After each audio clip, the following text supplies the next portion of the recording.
Nah, sekarang kita berjumpa lagi di, kita lanjutkan lagi maksudnya ya. Kita lanjutkan lagi ke eh, demo yang versi 1,4. Kemarin kita sudah sempat bahas yang versi 1, 1.1, 1.2, 1.3 ya.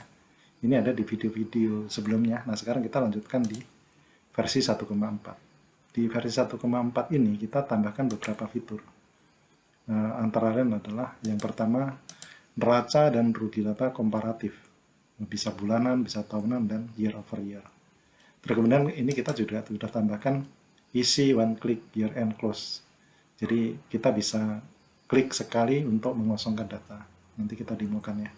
Terus kemudian kita tambahkan fitur preset untuk multiple usaha. Jadi artinya template ini sudah bisa digunakan untuk semua bidang usaha. Bisa trading, bisa jasa, bisa simple manufaktur.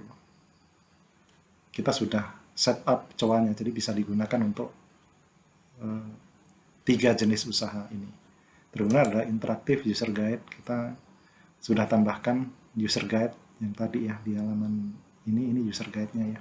Terus kemudian ada smart sort drop down list. Nanti kita bisa demokan. Sekarang kita mulai dari yang pertama, neraca dan rugi laba komparatif. Kita langsung saja masuk ke laporan keuangan. Di sini ada neraca. Nah, di sini kita tambahkan, kita split ya. Sebenarnya kita hanya split dari Januari. Neraca itu kita bisa lihat pergerakan dari bulan ke bulan. Januari, Februari, Maret, April, Mei. Kalau di versi sebelumnya kan belum bisa ya. Nah, di versi 1,4 ini sudah bisa kita split secara bulanan. Begitu juga dengan laba ruginya. Laba rugi bulanan juga sudah ada seperti ini bentuknya. Ini karena transaksinya masih kosong, jadi angkanya 0. Nah, kalau ada transaksinya nanti akan ngikut sesuai dengan periode bulannya. Jadi kita bisa melihat laba rugi bulanan kita dan juga bisa laba rugi secara tahunan. Terus kemudian kita lanjutkan tadi, kita coba lagi fiturnya di user guide-nya di versi 1.4. Oh, ini ada isi one click year end close. Itu maksudnya seperti ini ya. Di sini kalau kita dari user guide, terus kemudian di sini sudah ada menu kosongkan data. Nah, seperti ini. Jadi di sini ada shortcut untuk mengosongkan data transaksi. Kalau kita pilih di sini nanti apakah ada yang dikosongkan, terus kemudian pastikan data telah di backup dan seterusnya. Kalau kita pilih yes yes terus, jadi nanti transaksi itu akan kosong. Artinya semua lembar atau template ini data-datanya akan kosong atau nol semua. Jadi bisa dipakai untuk awal periode atau pada waktu kita baru mulai setup pertama kali. Itu maksudnya. Jadi ini sebenarnya bisa dikosongkan secara manual kalau di periode versi sebelumnya. Tapi di sini hanya kita tambahkan secara otomatis. Jadi untuk menghindari salah hapus formula saja sebenarnya.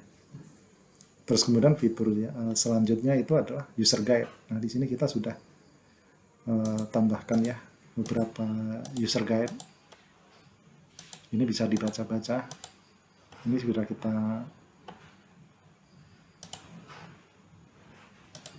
tambahkan di versi 1,4 ini.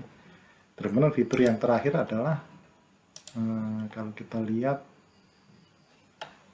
di sini, fitur yang kita tambahkan di versi ini adalah Smart Sort Dropdown List. Ini maksudnya kita contohkan saja ya. Jadi pada waktu kita input transaksi, misalnya transaksi di jurnal umum ya, di jurnal umum. Nah, di sini kan ada COA ya. COA ini kan sangat panjang ya. Kadang-kadang kita susah nyarinya. Kita lama gitu. Kita klik-klik ini. Nah, di sini kita tambahkan dengan cara menekan Ctrl M. Terus kita bisa ketik, misalnya kita mau gaji. Nah, di sini kita bisa pilih seperti ini. Ini juga kita Ctrl M. Jadi shortcut-nya adalah Ctrl M. Kita akan isi piutang misalnya. Nah, di sini sudah ada banyak pilihan. Kita bisa pilih. Itu yang dimaksud Smart Sort. Ini bisa digunakan di semua field yang ada pilihannya ya. Misalnya di produk misalnya. nama barang itu juga bisa, Ctrl M. Nah, di sini langsung otomatis mencari nama-nama produk. Di sini misalnya kita bisa ketikkan 1 atau 2 huruf, dia akan mencari huruf yang sesuai. Jadi ini berguna untuk jika pilihannya sangat banyak. Tapi kalau pilihannya sangat sedikit, saya rasa nggak terlalu penting ya. Sama juga di sini di customer-nya juga bisa Ctrl M seperti itu. Jadi itulah fitur-fitur yang kita tambahkan di versi 1,4. Nah, nanti akan kita lanjutkan di versi yang 1,5. Di versi 1,5 itu nanti ini kita sedang siapkan ya. Mungkin kita akan tambahkan fitur rugi laba per cost center.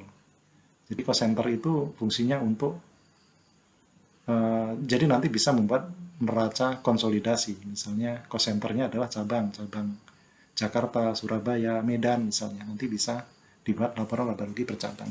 Bisa juga untuk per project misalnya.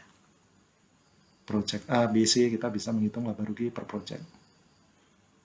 Nanti kita akan coba bahas di versi yang 1,5 yang akan datang.